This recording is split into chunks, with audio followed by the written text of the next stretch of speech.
So I want to start by sharing with you why we're talking about this. Why even talk about spirit guides, right? I want to start by saying that planet Earth is a very not an easy place to be in because planet Earth is like a school, like we come to as souls. Let's say, as spirits, as souls, we don't have a body, right? And it is so easy to vibrate in the frequency of lightness and love when we are spirits. But when we have a body, there are just many layers of illusions that we feel, we experience. The first one is, the illusion of separation.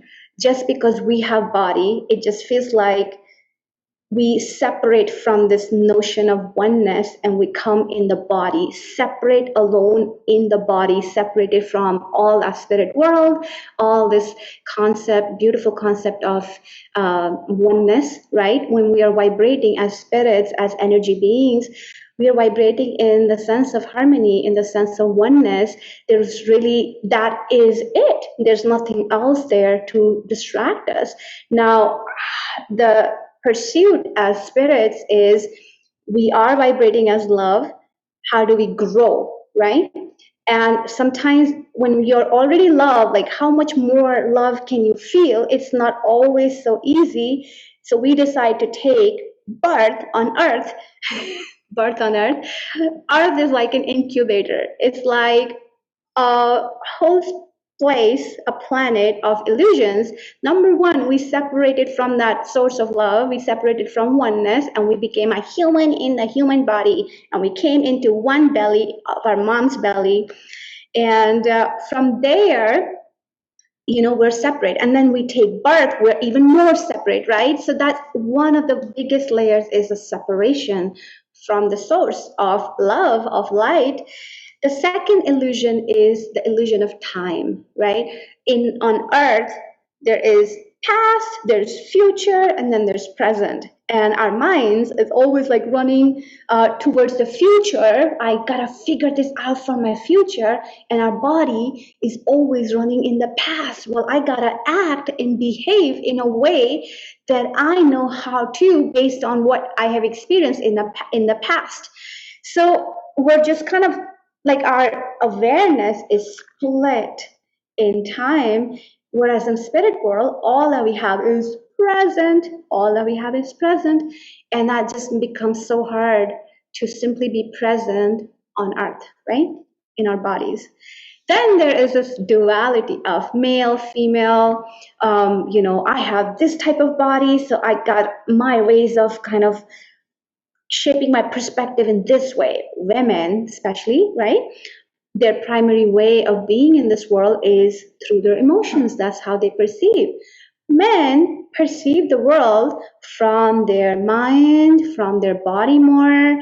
For women, it's more intuitiveness, it's more feelings, it's more emotions. That becomes their radar. And some women take that and turn it off because it's too overwhelming, right? We unconsciously do that. And some women are like, well, this is my primary way, I'm going to embrace it. And there's obviously, right, as I'm saying all of this, there's a whole scale going on. The scale of, to what degree do you use your mind, right? As a masculine being, as a feminine being. To what degree do you use your emotions as your radar? To what degree do you use your intuition? To what degree do you trust your body to make decisions? So it's all of that playing out at any given point. And then on top of that is karma, is all these unfulfilled desires we have had across lifetimes. We bring that into the mix. So as you can see, it's just a very complicated place to be at, where we are pulled in different directions for different reasons. It's the hardest place, one of the hardest places to be aligned with love, to be aligned with, who we are, to be really grounded in present moment. So all of that is a construct that we have chosen as human beings to incarnate on the planet so that we can really, really, really, really hone in on more love and more oneness, and we can keep ascending even as spirits once we leave the body. When we decide to incarnate, right, on Earth, we have a team of guides. We have a team of guides known as a council. Our council is who, like beings that help us set the direction of our life, things that we want to, experiences that we want to attract in this life, things that we want to, relationships that we want, people that we want in our life, all these relationships that you have, your kids, your parents, your spouse, your partners, all of that is decided before you incarnate. And before you even choose these people, you choose in this lifetime, what am I growing about? What am I learning in this lifetime? What am I here to do? Am I here to learn about love, about relationships? Am I here to really learn about how to use my mind in this balanced way, how to really succeed at work? Am I here to learn about abundance? Am I here to learn about how to serve others selflessly? Am I here to learn about how to tap into my creativity? You know, we're all creative humans. How do I create in a way that is the purpose of your life is laid out? You have attracted experiences. For example, I have a hardest time, as in my soul journey, I have the hardest time grief, with the emotion of grief. That is like my biggest pain point, one of my biggest pain points. I also have the hardest time being in relationship. That's how I incarnated into the world. So the purpose of my life had to really learn about love, and I attracted all kinds of experiences for this grief to really show up, come to the surface, and be released. Because as humans, one of the ways how we grow is by being able to be present with the experience, to be able to feel all that comes up in an experience, and to be able to release that from our field, from our energy field.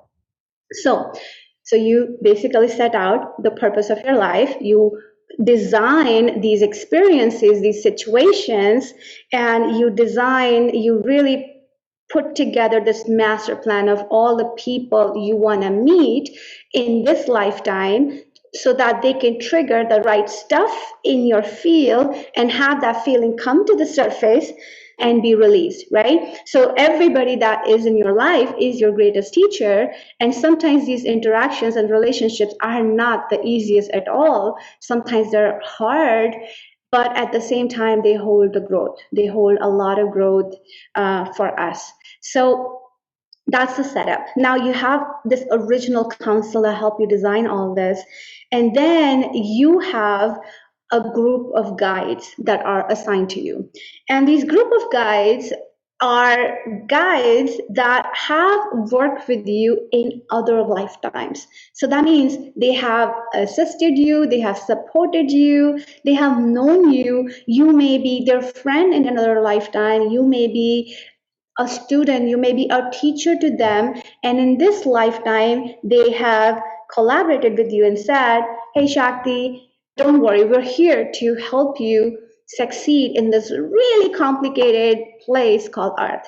So that's really who the guides are. These are your past associations, and these are beings without body that are available to support you if you need them to show up.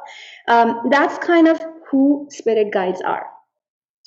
Spirit guides you can consider them as your friends who are there to support you at any time. Now, there are certain things what they can help you with. Now, there are just many school of thoughts around spirit guides, right? There's like one school of thought, hey, why do we care about anything that doesn't have body? We can ignore that safely. We can totally do that. The way I have learned and I teach and I practice really is from the perspective of, well, we are here on earth to grow, right? We're here on earth to grow. We're here on the earth to learn new things. We don't come in as experts here. One of the biggest illusion is that we have to prove ourselves to be experts. But as humans, we are beginners here, we are learners here, and we don't know a whole lot about a lot of things on earth, and that's why we have decided to incarnate. And what happens is, when you are a human, your mind is very much locked in to how you feel. Your mind is very much locked into your story, your circumstances, your trajectory as a human being. All those experiences that have come into your life really have shaped you, who you are. And in that process, in this journey, our mind is very locked into being this one person, playing this one role. And what happens is, a lot of times, let's say if I want to grow in this way, right? In this way. And if I'm like here, I can't grow in this way until I come here, right? And how do I come here? Is by inviting a different perspective, because I'm so locked into it. I can't see my challenges. I can't see my problems. I can't see how I can grow. I can't find solutions. And sometimes it's so helpful to have a different perspective be offered to us. And let's say 7 billion people out on the planet, 7 billion different perspectives, and 7 billion people very much locked into one identity, one story, one experience, because that's what body does. It Mind and body just remember what, especially mind only remember what it remembers. It doesn't always have a way to break out of that remembrance, of that knowingness, and step into a different perspective. So spirit guides can be really helpful resource in those situations, to really give us a different perspective. My most favorite way of connecting with spirit guides is to receive healings. And healings are think of healings as, you may have a question, what is a healing, Shakti? Healings are basically you aligning to your truth. So let's say, what I was saying before, our body kind of runs in the past. It tries to look for past information and use that in this time. Our mind runs in the future. And healing is the process where you align your body and mind to that spirit in present time. Wherever your spirit is, wherever your soul is, your atma is, you really align all of your field as an energy being, your body, your mind, your heart, everything aligned to that spirit, to that atma. And at the human level, the closest I can describe that feeling is when you are really tapped into your heart, when you're really kind of feeling your heart, when you're feeling this, like, the state of almost like tenderness, where you are like open to receiving love, you're open to giving love, you're neutral. That is really the process of healing, to really bring you back into the space of neutrality, where you're not pulled in all kinds of different directions and illusions.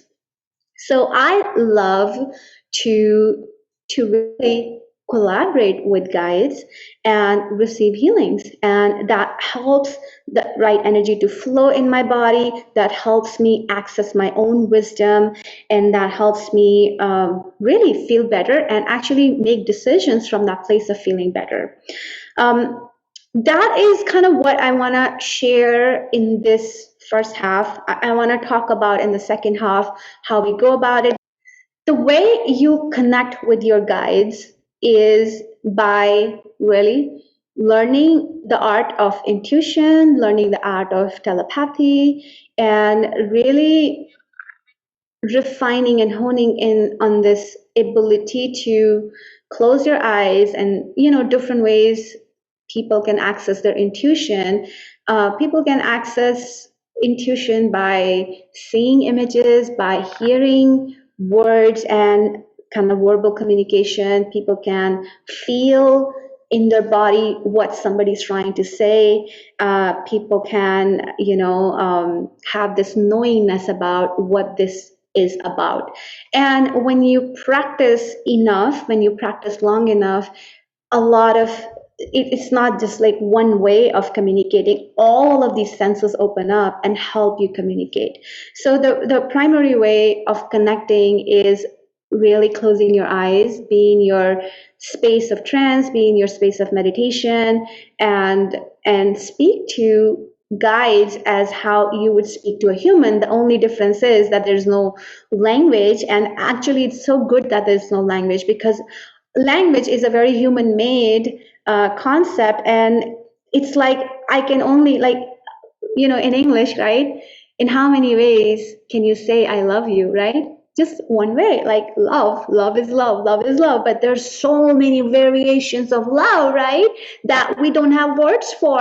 The love between a mother and a child, right? How selfless is that? The love between a spouse, the love between a friend. And these are just very different. There's like a space of love where just so like overflowing of appreciation for somebody's being. There's a state of love where you're just in gratitude for someone. And there's not enough words in our vocabulary to talk about love.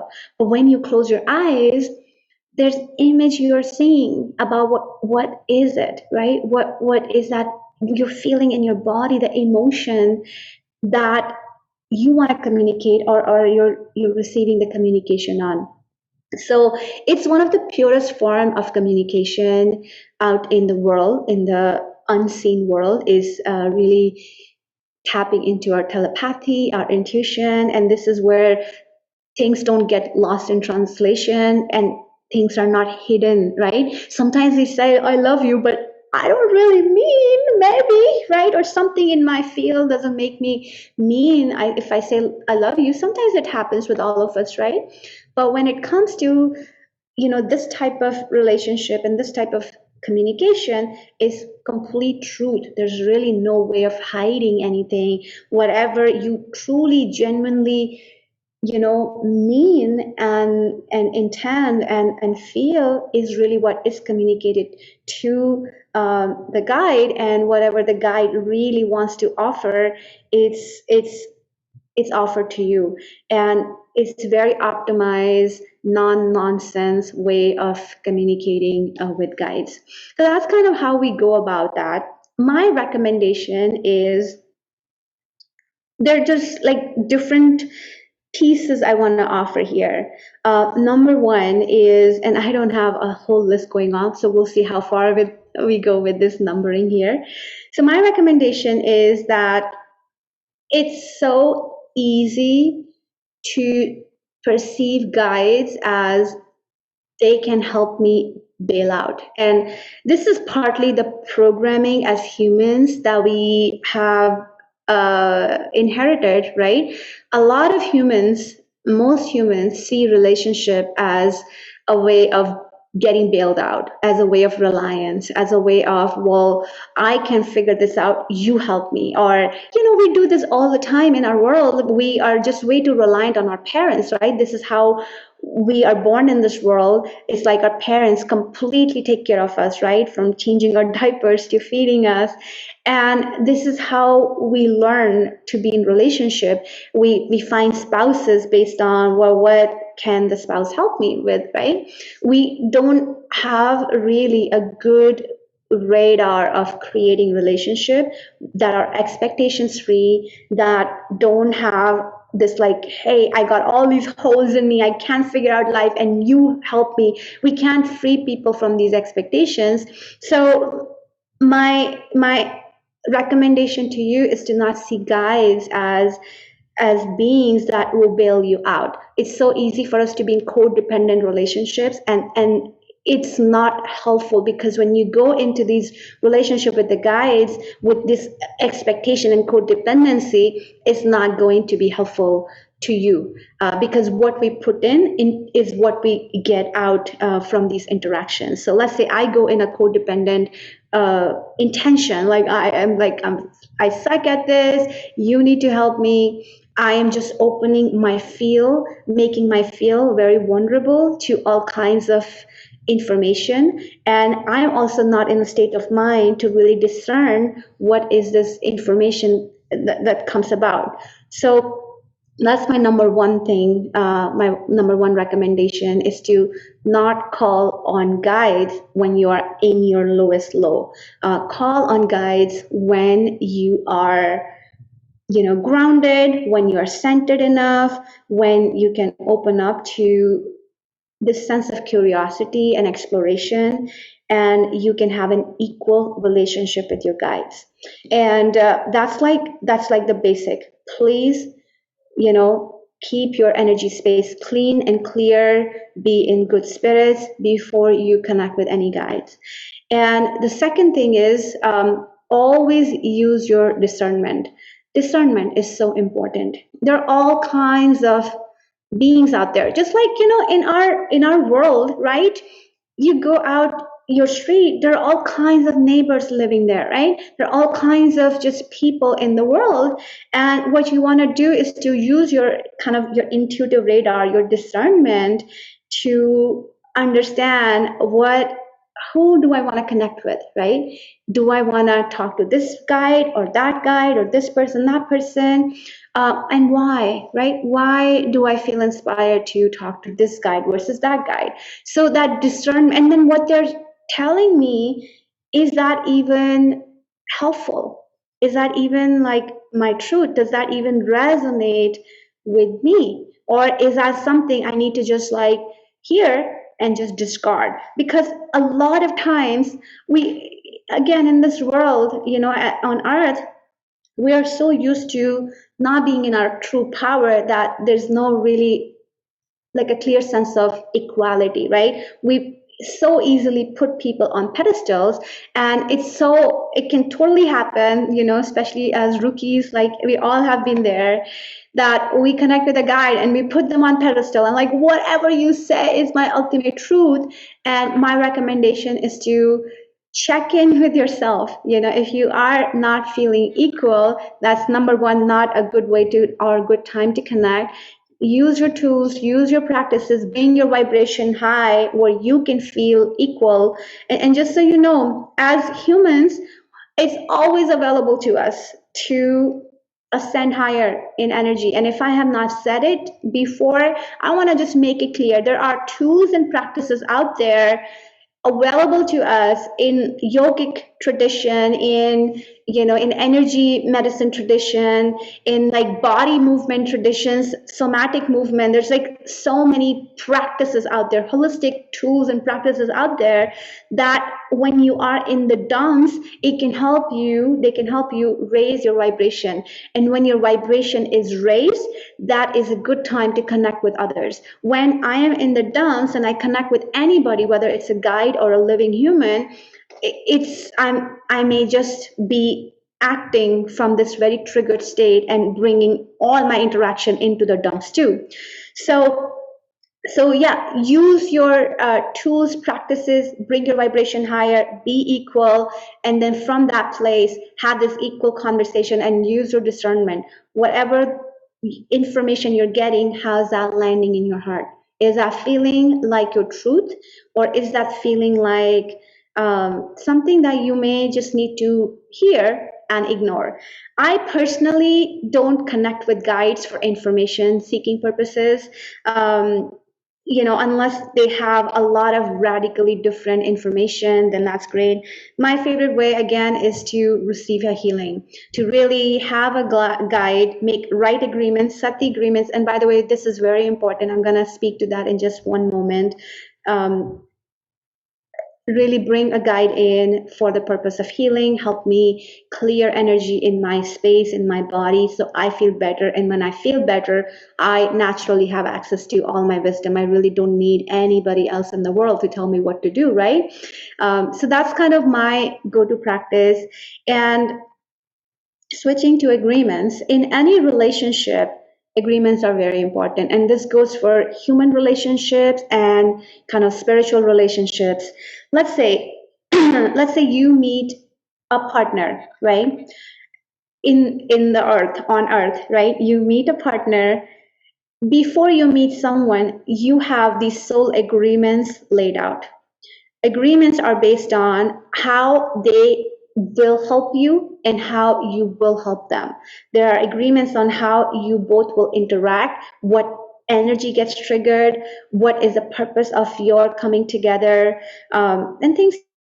What we want to do is to, when, and this goes for again any relationship, if you are having any hard time in any relationship, one of the first places for you to look at as an intuitive is to look at the agreements. What agreements did I make with this being, whether it's a living or non-living? What agreements exist? Are agreements based on that they can come and talk to you anytime, or the agreements are defined in a way that gives you space to be you? Are agreements like, hey, I want to write off all my life decisions to this person, right? And there are people like that too. I mean, even in our family systems, there are people who like to make decisions for other people, right? And everything kind of goes back to, if you're feeling a victim, right? There's an agreement to it. You agreed to feeling like a victim. You agreed to give away the power that you're so frustrated about now. You agreed to a lot of the stuff, that everything that's happening, there's an agreement in place. And what we want to do when we, are in a relationship that's not going well, we want to check in with the agreements. The thing about spiritual growth is that the more you grow, the more awareness you're going to develop over time. The So let's say at this stage, let's say I'm at this stage, I may not know all the agreements. I may know part of the agreements. And part of the process is that there is pain, and then the awareness expands. There's human beings experience pain, the awareness expands, and it's like, oh, let me check, like as an intuitive, let me check what agreement I have in place, and I can see this part of the agreement that is bringing me pain. I go, change that, I go clear that, reset that, and so that it doesn't happen. Let's say I am ascending to this level of awareness now. And that means at this level of awareness, I'm seeing and I'm feeling and I'm receiving more understanding of what these soul agreements are.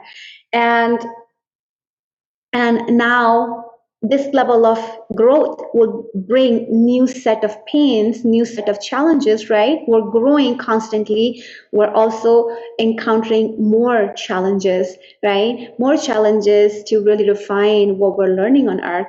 And at this level of growth, I am more aware of the agreements, and then I reset those agreements, and then I move on. So the more you grow, the more awareness is going to be formed, the more you can be in discernment of. When it comes to guides, there are just some set of agreements that are highly recommended. And one of them is to really not get bombarded by any guide's presence, not have them plug into your body, have them stay further away from you, and come up when you want to receive information. It's got to be done on your terms, um, and when they come, when they show up, you can have parameters of how to connect with you.